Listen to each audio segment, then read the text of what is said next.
efek dari Tufanul Aqsa ini, resonansinya menyebabkan tersebar luasnya hidayah ya di mana-mana ya. Baik, next slide please. Nah, jadi di dalam surat Al-Maidah ayat 54 Allah Ta'ala menggambarkan bagaimana kita bisa menjadi bahagian dari umat yang dinilai imannya itu spesial ya. Sehingga di sini saya sebutkan profil mukmin paripurna. Ini dari ayat 54 surat Al-Maidah ya. Sebenarnya paketnya 54, 55, 56. Tapi di sini hanya terlihat ayat 54 ya. Silakan nanti Anda pelajari. Allah Ta'ala berfirman, next slide please. Ya ayyuhalladzina amanu may yartadda minkum an dinihi fasawfa ya'tillahu biqaumin. Hai orang-orang beriman, barang siapa di antara kalian yang murtad dari agamanya, ingat tadi dosa ada 3 tingkatan, dosa kecil, dosa besar, dosa apa satu lagi? Membatalkan iman. Orang kalau sudah batal imannya berarti statusnya murtad gitu. Nah, jadi Allah mengatakan, hai orang-orang beriman, barang siapa di antara kalian murtad dari agamanya, dan peristiwa murtad dari agama itu lebih banyak kejadiannya kapan? Ya sekarang. Karena tadi Nabi sudah bilang, ini era penuh fitnah, seperti malam gelap gulita, banyak bermunculan fenomena pagi beriman, sore kafir. Sore beriman, pagi kafir. Nah, jadi Nabi mengatakan, Allah berfirman, kalau sudah muncul fenomena riddah ini, kemurtadan ya, dalam jumlah yang banyak, maka Allah akan menyiapkan satu generasi pengganti. Saufa ya'tillahu biqaumin. Kelak Allah akan datangkan satu kaum yang spesial, yang punya ciri-ciri tertentu. Nah, ciri-ciri inilah yang kita yang mengaku sebagai sahabat hijrah ini, hendaknya kita berhijrah ya, dari situasi selama ini kepada situasi yang lebih baik. Nah, situasi yang lebih baik itu disebutkan di dalam ayat ini. Ya, jadi yang pertama, ciri mereka yuhibbuhum wa yuhibbuna. Allah mencintai mereka dan mereka mencintai Allah. Jadi hubungannya dengan Allah itu hubungan kasih sayang, hubungan cinta mencintai. Dan yang disebut pertama kali yuhibbuhum, Allah mencintai mereka. Bukan mereka mencintai Allahnya dulu. Ya, Allah mencintai mereka sehingga mereka mencintai Allah. Pertanyaan, dari mana kita tahu kita dicintai Allah? Kita bisa tahu kita dicintai Allah dengan mempelajari Al-Quran, khususnya ayat-ayat yang akhirnya adalah wallahu yuhibbu fulan. Dan Allah mencintai kelompok manusia begini, kelompok manusia begini, kelompok manusia begini. Saya kasih beberapa contoh saja ya. Wallahu yuhibbus sabirin. Allah mencintai orang-orang yang sabar. Jadilah orang yang punya karakter sabar. Anda akan dicintai oleh Allah Ta'ala. Wallahu yuhibbut tawabin. Allah mencintai orang-orang yang rajin bertaubat. Jadilah orang yang gemar bertaubat. Jadilah orang yang rajin istighfar di waktu sahur, di waktu menjelang subuh. Ya, itu ada ayatnya kan. Hum yastaghfiruna bil ashar. Mereka di waktu sahur rajin beristighfar. Yang berarti ya rajin sholat tahajud. Ya. Nah, apalagi? Wallahu yuhibbu al-mutatahhirin. Allah mencintai orang yang suka mensucikan diri, memelihara wudunya, ya, memelihara kesucian tempat tinggalnya, kesucian hubungan pergaulannya, ya, dan seterusnya. Ya. Nah, itu satu. Yang kedua, adzillatin 'alal mu'minin. Jadi ciri mereka berlemah lembut terhadap orang-orang beriman. Sesama orang beriman dia lemah lembut. Ya. Jadi dia tidak tipe orang yang kalau sudah masuk satu jamaah, nggak peduli sama jamaah lain. Masuk satu harokah, dia nggak peduli sama harokah lain. Atau nganggap harokahnya saja yang benar, sendirian. Yang lain, wah nggak beres nih. Gitu. Nggak begitu. Dia berlemah lembut dengan sesama saudara beriman. Ya. Terus yang ketiga, a'izzatin alal kafirin. Ini sayang terjemahannya kurang tepat. Di sini terjemahannya bersikap keras terhadap orang kafir. Bukan bersikap keras, tapi a'izzatin alal kafirin.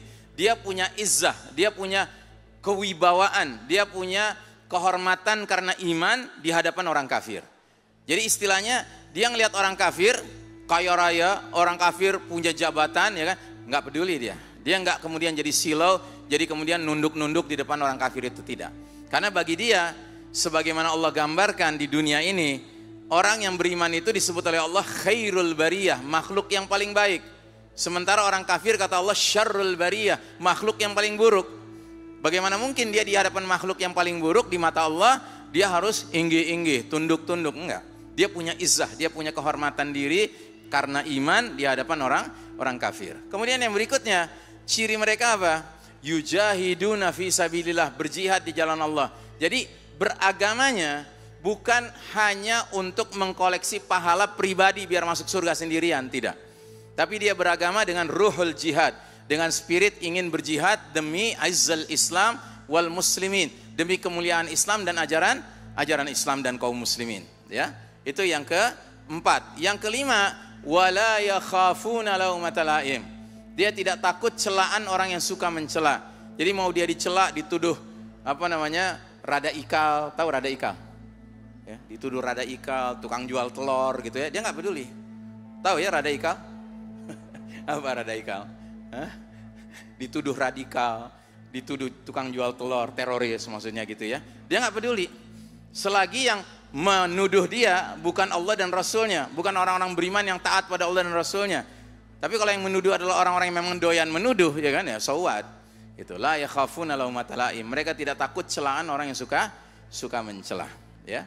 Nah, jadi ini adalah traits atau karakter atau sifat-sifat dari jundullah, tentara Allah yang nantinya dipilih Allah untuk menjadi pemegang amanah menjemput babak kelima, ya, dan meninggalkan babak keempat, ya. Sahabat Al-Hijrah mau jadi bagian dari jundullah? Aduh, udah sore ya, udah lapar banget ya, dari pagi nggak makan ya, nggak minum ya. Sahabat Al-Hijrah mau menjadi jundullah? Alhamdulillah, ikhwannya sudah mantap, akhwatnya belum, nggak apa-apa, akhwat memang di rumah nanti dukung jundullah yang pergi ke medan jihad. Baik, nah next slide please. Jadi para mujahidin di Palestina itu sampai punya slogan, dan slogannya ini masya Allah cuma 5 baris, tetapi kalau kita kunyah-kunyah ya, dia sudah komplit ya untuk mewujudkan seorang jundullah, tentara Allah, ya. Jadi slogan yang pertama, Allahu ghayatuna, Allah is our destiny, Allah adalah tujuan hidup kami. Kemudian ar-rasulu qudwatuna, Rasulullah sallallahu alaihi wasallam adalah panglima, pemimpin kami, teladan kami, dialah yang harus kami ikuti. Kemudian yang ketiga, Al-Qur'anu dusturuna, Al-Quran adalah konstitusi kami, ya. Jadi memang Al-Quran ini, kalau antum baca surat Al-Baqarah ayat 185, ayat yang sekarang sering dibacakan oleh imam sholat tarawih, ya. Syahrul Ramadan alladzi unzila fihi al-Qur'anu hudal linnas, ya kan? Bulan Ramadan, bulan di mana Allah turunkan awal mula Al-Qur'an sebagai petunjuk bagi siapa? Bagi manusia. Pertanyaan, apakah semua manusia muslim? Tidak. Apakah semua manusia mukmin? Tidak. Apakah semua manusia muttaqin? Tidak, ya. Tapi Allah menghendaki bahwa Al-Quran ini diturunkan supaya menjadi hudal linnas, petunjuk bagi segenap manusia, whatever his or her religion is. Begitu. Dan itu sudah dicontohkan oleh Nabi kita dan para sahabat. Setelah hijrah ke Madinah dari Mekah yang tadinya mereka banyak terintimidasi, terpersekusi, termarginalisasi dan seterusnya. Setelah hijrah ke Madinah, Nabi dan para sahabat menjadi orang-orang yang mulia di mata Allah dan di mata manusia, sampai-sampai diberlakukanlah Al-Quran itu bagi seluruh masyarakat Madinah. Pertanyaan, memangnya seluruh masyarakat Madinah muslim? Tidak, ada komunitas Yahudi, ada komunitas Nasrani, ada komunitas musyrikin. Tapi mereka semua tunduk, ya. Karena apa? Karena memang pantas Al-Quran jadi konstitusi. Kenapa datang dari Allah? Masa kita mau konstitusi bikinan manusia, kita redho gitu ya. Tapi kita ragu-ragu dengan konstitusi datang dari Allah, kan aneh gitu. Makanya Allah menegaskan Al-Quran hudal linnas. Quran ini petunjuk bagi segenap manusia. Makanya mujahidin di Palestina itu slogan mereka, without a shadow of doubt, Al-Qur'anu dusturuna. Al-Quran adalah konstitusi kami. Al-jihadu sabiluna, jihad jalan hidup kami. Dan yang terakhir, al-mautu fi sabilillah asma amanina. Mati di jalan Allah adalah cita-cita tertinggi kami, ya. 10 more minutes, baik. Saudara sekalian rahimakumullah, next slide please. Ini slide terakhir, sebenarnya bukan slide terakhir tapi karena waktu, nanti kan perlu tanya jawab. Nabi bersabda, "Wudidtu anni laqitu ikhwani." Jadi Nabi pernah berbicara di hadapan para sahabat, aku ingin sekali ketemu dengan saudara-saudaraku, ikhwanku. Para sahabat bertanya, ya, awalaisa nahnu ikhwanaka? Bukankah kami ikhwanuka, saudara-saudaramu ya Rasulullah? Kata Nabi, la antum ashabi, tidak, kalian sahabat-sahabatku. Terus dijelaskan sama Nabi, ikhwanil ladzina amanu bi walam yarawni. Saudara-saudaraku adalah mereka yang datang di belakang hari nanti, di akhir zaman. Mereka nggak ketemu dengan aku, nggak ngelihat aku, tapi mereka mengimani aku. Sebagaimana kalian mengimani aku. Masya Allah Ta'ala. Mau jadi ikhwannya Rasul, yang dirindukan oleh Rasul, ya kan? Nah maka mari kita bersama-sama berusaha mewujudkan karakter jundullah, ya, di zaman yang penuh fitnah ini, dengan harapan Allah menjadikan kita generasi yang menggantikan generasi yang sudah sadar tidak sadar terlibat dalam dosa-dosa kemurtadan. Baik, saya cukupkan sekian saja. Mohon maaf, slide-nya belum selesai, ya, but whatever, ya, kita akhiri sampai di sini. Silahkan kepada panitia untuk mengatur kalau ada yang mau bertanya jawab, atau langsung sajalah karena waktu. Silahkan, ada yang mau bertanya jawab, falyatafaddal mashkura. Ya, di belakang. Ya. Bismillahirrahmanirrahim. Ana Fikri, Ustadz. Fikri. Tadi dijelaskan al-imanu tasdiqu bil qalbi wa iqraru bil lisani wal amru bil jawarih. Setelahnya ada lanjutannya, yaitu yazidu bit taati wa yanqusu bi ma'siyah. Mumtaz. Yazidu bit taati, mohon tolong nasihati kami atau contohkan ketaatan apa yang mudah kita lakukan sehingga bertambah iman kita. Ya. Terima kasih. Ini pertanyaan bagus sekali. Jadi penanya melengkapi definisi iman yang tadi saya sebutkan. Saya katakan iman itu adalah membenarkan dalam hati, mengikrarkan dalam lisan, lalu mengamalkan dengan seluruh anggota tubuh. Terus beliau melengkapi dengan mengatakan iman itu bertambah dengan ketaatan dan iman itu berkurang dengan kemaksiatan. Ya, Masya Allah. Terus beliau bertanya, berikan kepada kami nasihat tentang ketaatan seperti apa yang bisa kami lakukan, yang bisa menyebabkan iman kami bertambah. Begini, saya tidak bisa menyebutkan ketaatan yang mana. Karena apa? Kullun ya'malu ala syakilatih. Tiap-tiap orang beramal sesuai dengan kondisinya masing-masing. Tapi yang bisa saya sebutkan adalah kalau antum masih punya seorang ibu, ibu kandung antum masih hidup, berbaktilah kepada ibu antum, itu ketaatan yang Masya Allah akan menambah, ya, keimanan antum. Ya. Kalau seorang akhwat di sini punya suami yang masih hidup, menjadi pemimpinnya, menjadi kawamnya, taatlah pada suami dalam hal-hal yang ma'ruf, maka Anda akan mendapatkan balasan berupa hak memasuki jannah dari pintu 8 manapun yang Anda mau pilih. Ya, yang penting Anda taat kepada suami Anda fil ma'ruf, dalam hal yang baik, ya kan? Nah, ketaatan itu banyak sekali macamnya. Sampai-sampai Nabi bersabda, la tahqiranna minal ma'rufi syai'an. Janganlah kalian meremehkan satu perbuatan ma'ruf, kebaikan, ya, sekalipun kamu cuman sekedar tersenyum di hadapan saudaramu. Ya, jadi tersenyum kepada saudara kita itu sendiri sudah sebuah kebaikan, ketaatan, ya, yang mendatangkan, ya, tazwidul iman atau ziyadatul iman, peningkatan keimanan. Jazakumullah khairan, ya. Dan yang lain-lainnya silahkan Anda pelajari. Dalam ajaran Islam ini banyak sekali ruang ketaatan, ruang kebaikan yang bisa kita kerjakan. Silakan pertanyaan lain. Akhwat, ya, mau bertanya? Ya, sudah ada mic-nya, bagus. Assalamualaikum Pak Ustadz, izin tanya. Nama? Nama saya Fauzia, dari Jakarta. Untuk perihal akhir zaman ini, mungkin karena durasi juga, dari saya 2 hari ikut Hijrah Fest ini, ada yang menarik tuh tentang Ya'juj dan Ma'juj. Jujur saya sendiri masih fakir ilmu dan baru tertarik, karena kan selama ini taunya kayak Dajjal aja. Kayak Ya'juj dan Ma'juj itu taunya cuma perusak, tapi belum tahu. Boleh nggak tolong di-explain singkat Pak Ustadz secara besarnya? Makasih. Wassalamualaikum. Waalaikumsalam. Jadi begini, Ya'juj dan Ma'juj adalah dua kaum yang dua-duanya min Bani Adam, ya, keturunan Adam alaihissalam. Kalau dalam kitab Ibnu Katsir disebutkan bahwa Ya'juj dan Ma'juj ini keturunan dari salah satu anaknya Nabi Nuh alaihissalam yang bernama Yafid. Ya, Yafid punya anak keturunan, diantaranya kaum Ya'juj dan kaum Ma'juj. Nah, mereka ini adalah satu kaum yang terkenal dan disebutkan di surat Al-Kahfi mempunyai sifat al-mufsiduna fil ard, para perusak di muka bumi. Ya. Nah, mereka ini sejak zaman dulu itu sudah menjadi perusak. Dan suatu ketika seorang raja yang bijaksana dan adil, ya, itu berkunjung ke suatu kaum yang tetanggaan dengan Ya'juj dan Ma'juj. Dan kaum ini berkeluh kesah kepada raja ini yang namanya Zulkarnain, bahwa kami ini terus-menerus dapat ancaman dari Ya'juj dan Ma'juj yang terkenal mufsiduna fil ard, perusak di muka bumi. Bolehkah kami membayar kamu, memberi upah kepada engkau wahai Zulkarnain, Raja Zulkarnain, asalkan engkau bikinkan dinding untuk menghalangi mereka dari kami dari mereka. Begitu. Dijawab sama Zulkarnain, rezeki yang Allah berikan kepadaku sudah cukup, nggak usah aku dibayar, tapi tolong ikut bantu aku membangun dinding itu. Maka dibangunlah dinding itu.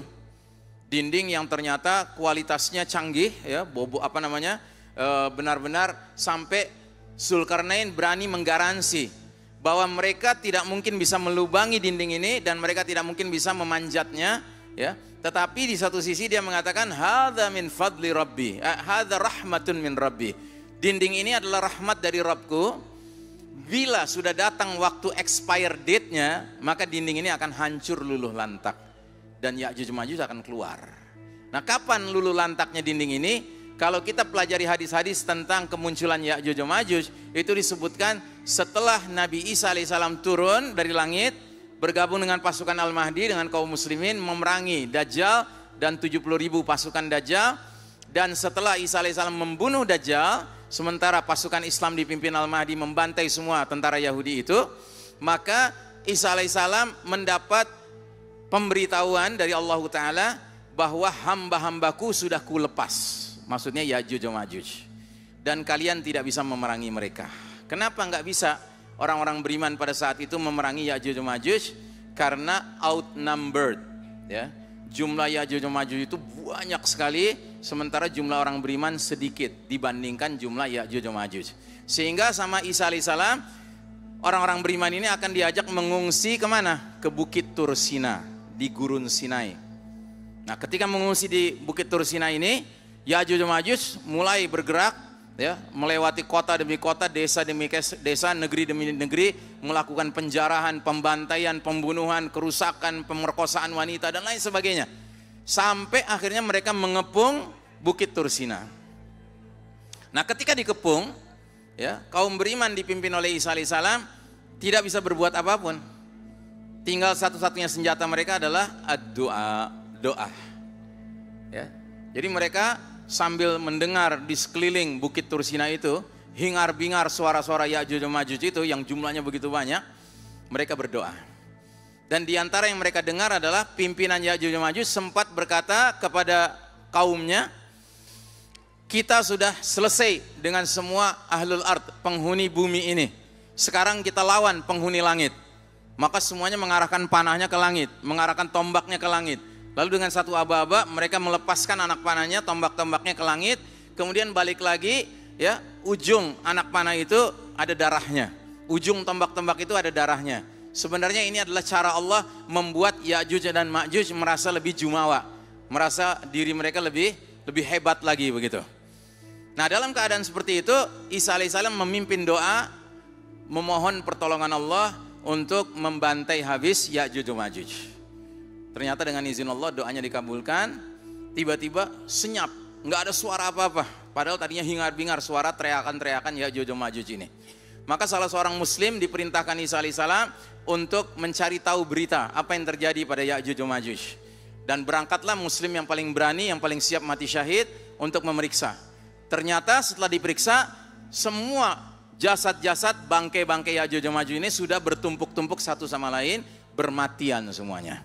Dan ternyata mereka semua dimatikan oleh Allah Ta'ala dengan Allah mengirimkan makhluk yang kecil saja, cacing atau ulat yang menggigit tengkuk-tengkuk Ya'juj dan Ma'juj. Mereka bermatian. Maka sudah barang tentu kabar ini disampaikan kepada Isa alaihissalam dan tentunya ini muncul problem baru. Apa problem barunya? Ya tentunya virus-virus dari bangkai-bangkai Ya'juj Ma'juj ini kan menyebar. Maka berdoa lagi Isa alaihissalam memohon pertolongan Allah, ya Allah bersihkanlah bumi dari jasad-jasad ya busuk Ya'juj Ma'juj. Maka Allah kirimkan burung-burung yang mengangkut satu persatu jasad-jasad itu. Tentunya burung itu jumlahnya banyak sekali. Dan Allah turunkan hujan 7 hari 7 malam menyebabkan dunia menjadi bersih. Kira-kira itu yang saya pahami tentang Ya'juj Ma'juj. Masih ada waktu? Sudah habis waktunya. Baik, mohon maaf waktunya sudah habis, tapi sebenarnya tadi ada slide yang cukup penting yang belum saya sampaikan. Di slide-slide belakang, kalau masih boleh, sebentar aja, slide terakhir-terakhir, masih bisa dibuka nggak? Jadi di slide terakhir-terakhir itu ada rekomendasi saya tentang buku-buku yang patut Anda baca. Ya. Nah di antaranya buku yang sangat penting adalah judulnya Ensiklopedia Akhir Zaman. Kenapa buku ini penting? Karena buku ini ditulis oleh seorang ulama dari Mesir, dari Gaza, ya. Dan di dalam buku ini, kita bisa mempelajari tentang ilmu akhir zaman. Nah, termasuk buku yang penting juga. Ini juga buku penting. Slide sebelumnya, tolong. Slide sebelumnya. Ini buku Masya Allah. Ini buku untuk Anda yang sudah punya anak kecil, ya, untuk menanamkan tauhid sejak dari awal. Ya, jadi aku ingat Allah selalu. Ya, dan alhamdulillah yang nulis namanya Ummu Asiyah. Qadarullah, Asiyah itu cucu saya, gitu. Jadi Ummu Asiyah itu menantu saya. Ya, alhamdulillah. Next slide please. Termasuk di dalam paket buku-buku tentang menanamkan nilai-nilai tauhid kepada anak kecil, ya, terdapat satu paket buku yang mengajarkan tentang ucapan basmalah, alhamdulillah, masya Allah, subhanallah, Allahu akbar, astagfirullah, la ilaha illallah dan seterusnya. Ya. Nah ini barangkali pesan terakhir dari kami, ya. Untuk itu saya cukupkan sampai sekian. Semoga Allah Ta'ala menerima ya siam kita, puasa kita dan qiyam kita, salat malam kita, dan mudah-mudahan Allah mendidik kita, mengarahkan kita makin hari semakin serius dalam berhijrah sampai benar-benar kita meninggalkan zulumatil jahiliyatil mu'asirah, kegelapan nilai-nilai jahiliyah modern ini menuju nurul Islam, menuju cahaya al-Islam yang sama-sama kita dambakan. Ya aqulu qauli hadza fastaghfirullah li wa lakum innallaha huwal ghafurur rahim wa sallallahu ala nabiyyina Muhammadin wa ala alihi wa sahbihi ajmain walhamdulillahi rabbil alamin wassalamu alaikum warahmatullahi wabarakatuh.